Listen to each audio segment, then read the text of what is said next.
कक्षा 10 भौतिक विज्ञान। देखिए हमने परसों पढ़ाया था कौन सा नियम का सत्यापन, कौन सा नियम, कौन के नियम का सत्यापन बताया था। अच्छा, आप लोगों के सब पढ़ लिया करो आप लोग। जैसे विभवांतर की परिभाषा क्या होती है याद नहीं होगी, विद्युत धारा की याद नहीं होगी, हम ये मान के चलते हैं, तो सब पढ़ना चाहिए। विद्युत विभव क्या है, विभवांतर क्या है, सब तो आने लगेगा। ओम का नियम हमने सब प्रथम बताया था। ओम का नियम केवल धातु चालकों के लिए ही सत्य है, धातु चालकों के लिए ही सत्य होता है, ये हमने बताया था। इसमें हमने इसका पर्पस बनाइए, पर्पस अपने मन से बनाने की कोशिश करिए, बनाइए पर्पस बनाइए सब लोग, सबको आएंगे। देख के तो हम भी बना लेते हैं, बिना देख के बनाओ। देखो उदाहरण निरंतर बनाते हैं, कितनी बार बनाओगे उतनी बार अच्छा बनेगा। फिर बैटरी लगाते हैं, ये प्लस माइनस प्लस ये इस तरीके क्या बन गई, बैटरी बन जाती है। ठीक, बैटरी के बाद हम कुंजी लगाते हैं, क्या लगाते हैं, कुंजी।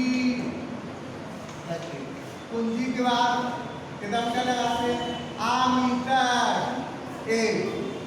यहाँ प्लस यहाँ माइनस, यहाँ प्लस यहाँ कुंजी में कुंजी प्लस कुंजी के बाद आमीटर। अब हमने बताया था वोल्ट मीटर आदम चालक तार के समांतर क्रम में जोड़ा होता है। किस क्रम में जोड़ा होता है, समांतर क्रम में जोड़ा होता है। देखिए जब हमारा पिक्चर आ रहा था, पर्पल बनाइए, ये आमीटर हो गया है। फिर हम यहाँ पर प्रतिरोध तार लगा देते हैं, फिर यहाँ वोल्ट मीटर और फिर ये इस तरीके से ये धारा नियंत्रक होता है, नियंत्रक। ये बैटरी, ये आमीटर, ये प्रतिरोधक तार होता है, ये वोल्ट मीटर होता है। धारा इस तरीके बहेगी, यहाँ कुंजी इस तरीके से ये और ये आपका पर्पस बनके तैयार हो जाता है। क्लियर हो गया होगा। इसमें देखिए हमने बताया था ओम का नियम केवल धातु चालकों के लिए ही सत्य होता है। इसमें धारा नियंत्रक, बैटरी, कुंजी व आमीटर श्रेणी क्रम में जुड़े होते हैं। किस क्रम में होते हैं, श्रेणी क्रम में इनको जोड़ा जाता है, ये मैंने बताया था, श्रेणी क्रम में। जबकि वोल्ट मीटर को प्रतिरोधक तार के साथ समांतर क्रम में जोड़ा जाता है। किस क्रम में जोड़ा जाता है, समांतर क्रम। आपको अब यही पढ़ाने आगे पहुंच रहे हैं प्रतिरोधों का संयोजन। प्रतिरोधों का संयोजन दो प्रकार का होता है, एक श्रेणी क्रम संयोजन, एक समांतर क्रम संयोजन। तो ये धारा से बैटरी, कुंजी, आमीटर श्रेणी क्रम में और वोल्ट मीटर प्रतिरोधक तार के साथ जो वोल्ट मीटर समांतर क्रम में जोड़ा होता है। ठीक है, तो चालू नहीं है, वोल्ट मीटर समांतर क्रम में जुड़ा होता है। आप देखिए हम धारा नियंत्रक के द्वारा हम पर्पस में बहने वाली धारा का मान बढ़ाया और घटाया जा सकता है। देखिए इसको आज हम सारणी द्वारा समझाने की कोशिश कर रहे हैं। अगर हम एक सारणी बना लें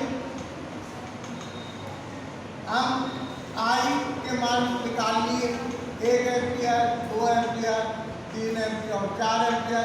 अब प्रत्येक मान के लिए कैलोमीटर 1 एम्पियर लॉक किया हमने, तुरंत वोल्ट मीटर में देखा, किसमें देखा? वोल्ट मीटर में। विभवांतर कितना वोल्ट है? 2। इसमें 1 2 मीटर आ रहा, इसमें 4 आ रहा, इसमें 3, तो इसमें 6, इसमें 4, इसमें 8। हमने मान निकाल लिए। तो हमने क्या कहा था? धारा नियंत्रक द्वारा हमने लिखवाया, धारा नियंत्रक द्वारा हम पर्पल में पहले वाली धारा का मान घटाया और बढ़ाया जा सकता है। फिर हम धारा के प्रत्येक मान के लिए, धारा के प्रत्येक मान के लिए हम धारा का प्रत्येक मान हम नोट कर लेते हैं और इन प्रत्येक मानों के लिए विभवांतर से, वोल्ट मीटर से हम विभवांतर का मान नोट कर लेते हैं, ज्ञात कर लेते हैं। इसका मान विभवांतर का मान ज्ञात कर लेते हैं, ये मैंने लिखवाया था। अब यदि हम विभवांतर को, इन मानों को, ज्ञात मानों को के लिए अगर हम विभवांतर को x अक्ष पर, विभवांतर किस अक्ष पर? x अक्ष पर, और बहने वाली धारा I को y अक्ष पर लेकर एक ग्राफ खींचे, क्या खींचते हैं? ग्राफ। तो हमें एक सरल रेखा प्राप्त होती है। हमने क्या लिखा था? x अक्ष, ये y अक्ष होता है। क्या होता है? ये x अक्ष, ये y अक्ष। अगर मैं x अक्ष को विभवांतर ले लें और y अक्ष पर क्या ले लें? धारा I ले लें, धारा I।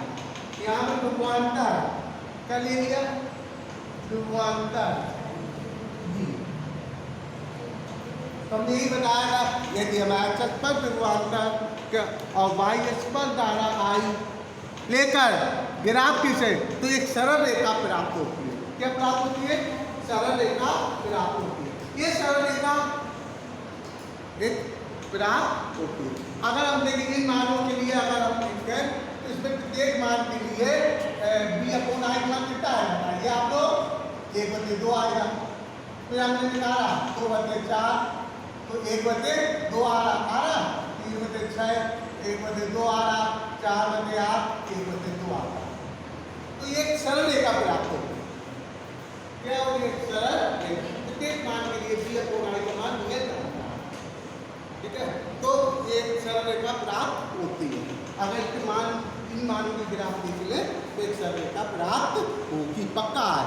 तो ग्राफ से, अतः ग्राफ से स्पष्ट है कि b/i का मान, b/i का मान सदैव नियत होता है। सदैव क्या होता है? नियत होता है। यही तो ओम का नियम हो गया, यही ओम का नियम कहलाता है। क्योंकि ओम के नियम की परिभाषा क्या है? यदि किसी चालक की भौतिक अवस्था कोष्ठक में जैसे ताप, दाब आदि में कोई परिवर्तन न किया जाए तो चालक के सिरों के बीच लगा विभवांतर और उसमें बहने वाली धारा का मान नियत रहता है। तो b/i का मान प्रत्येक मानों के लिए क्या आ रहा है? नियत आ रहा है। तभी तो ये नियत आ रहा है, तभी तो यहाँ की एक सरल रेखा मिल जाती है। फिर आप कैसे मिला? सरल रेखा मिली, इस पर सरल रेखा ये मिली। यही उनका नियम का सत्यापन। क्योंकि b/i का मान क्या हो जाएगा? नेतांक हो जाएगा। क्या हो जाएगा? नेतांक। यही नेतांक तो r कहलाता है। क्या कहलाता है? r कहलाता। यही आपका प्रतिरोध। इस तरीके से हम प्रतिरोध ओम के नियम का सत्यापन हो चुका है। विभवांतर क्या है? जब हम एकांक आवेश को, किस आवेश को? जब किसी एकांक आवेश को अनंत, या हम किसी एकांक आवेश को चालक के एक सिरे से दूसरे सिरे तक, एक सिरे से दूसरे सिरे तक ले जाने में व्यय ऊर्जा को ही विभवांतर कहते हैं। एक सिरे से दूसरे सिरे तक ले जाने में व्यय ऊर्जा को ही विभवांतर कहते हैं। अब विद्युत विभव में जब किसी एकांक आवेश को अनंत से किसी बिंदु तक लाने में, अनंत से किसी बिंदु तक लाने में व्यय ऊर्जा को हम विद्युत विभव कहते हैं। तो विद्युत विभव B बराबर W/Q होगा, B बराबर W/Q। ये W क्या है? व्यय ऊर्जा। ये किया गया कार्य है। अब हम इनमें एकांक क्यों करते हैं? एकांक का मतलब होता है आदेश गति में है, प्रति एकांक, एकांक गति में। ये आपको विभवांतर विद्युत धारा, विद्युत धारा I बराबर Q अपॉन T, यानी कि T का मतलब प्रति सेकंड कर दिया, 1 सेकंड में। तो किसी पद में विद्युत धारा प्रवाह क्या होगी भाई? किसी पद में प्रति सेकेंड या 1 सेकेंड में, प्रति सेकेंड या 1 सेकेंड में प्रवाहित आवेश की मात्रा को विद्युत धारा कहते हैं। विद्युत धारा, विद्युत धारा इसका मात्रक एम्पियर होता है, एम्पियर होता है। एम्पियर एक बता दे कैसा मात्रक? एम्पियर मूल मात्रक है। एम्पियर किसी पर निर्भर नहीं करता है, एम्पियर एक मूल मात्रक है, ध्यान रखना है, मूल मात्रक है। जो मात्रक को से ज्ञात हो जाते मात्रक वो व्युत्पन्न मात्रक कहलाते हैं। ठीक है, ये आपका विभवांतर विद्युत धारा का नियम ये हो जाता है। अब आते हैं विद्युत प्रतिरोध। क्या था? विद्युत प्रतिरोध। देखिए विद्युत प्रतिरोध। अब यही विद्युत देखिए, आप दाঁড়িয়ে विशिष्ट प्रतिरोध दाঁড়িয়ে, विशिष्ट प्रतिरोध, विशिष्ट प्रतिरोध।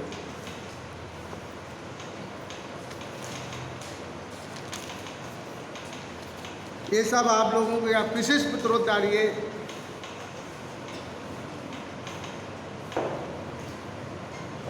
विशिष्ट प्रतिरोध,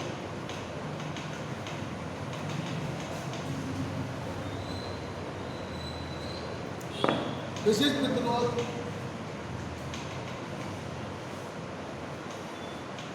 विशिष्ट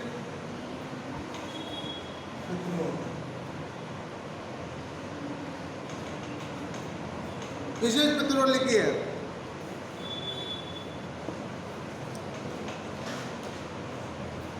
किसी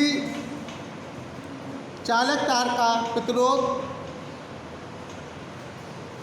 किसी चालक तार का प्रतिरोध तार की लंबाई के अनुपाती, किसी चालक तार का प्रतिरोध तार की लंबाई के अनुपाती उसके किसी चालक तार का प्रतिरोध, किसी चालक तार का प्रतिरोध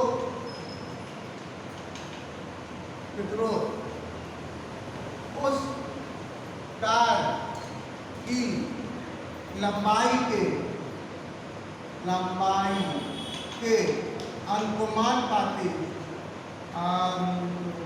अनुपाती और उसके किसके तार के उसके अनुप्रस्थ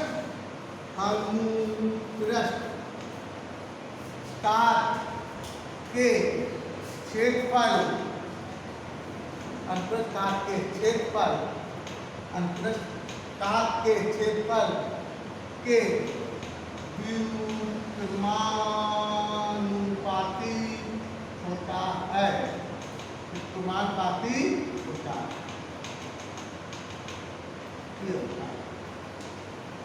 किसी चालक तार का प्रतिरोध उस तार की लंबाई के अनुपाती और उसके अनुप्रस्थ तार के क्षेत्रफल के अनुपाती होता है। यानी कि L अनुपाती L अनुपाती 1/A, ये समीकरण 1, ये समीकरण 2, समीकरण 1 हुआ 2 से L अनुपाती L/A, समीकरण 1 और 2 से R अनुपाती L/A आ जाता है। अब अनुपाती का सब निशान अलग होगा, वहाँ पर एक नियतांक आ जाएगा। तो यहाँ पर R equal rho upon L upon A, जहाँ रो एक रो का निशान जहाँ रो ये क्या पढ़ते हैं इसको, जहाँ ये रो है, रो का निशान है ये, जहाँ रो एक, जहाँ रो एक नियतांक है, क्या है नियतांक है, जैसे चालक तार का विशिष्ट प्रतिरोध कहते हैं, क्या कहते हैं, विशिष्ट प्रतिरोध कहते हैं, इसे चालक तार का विशिष्ट प्रतिरोध कहते हैं। इस तरीके से आप लोग कर लेंगे, ठीक है।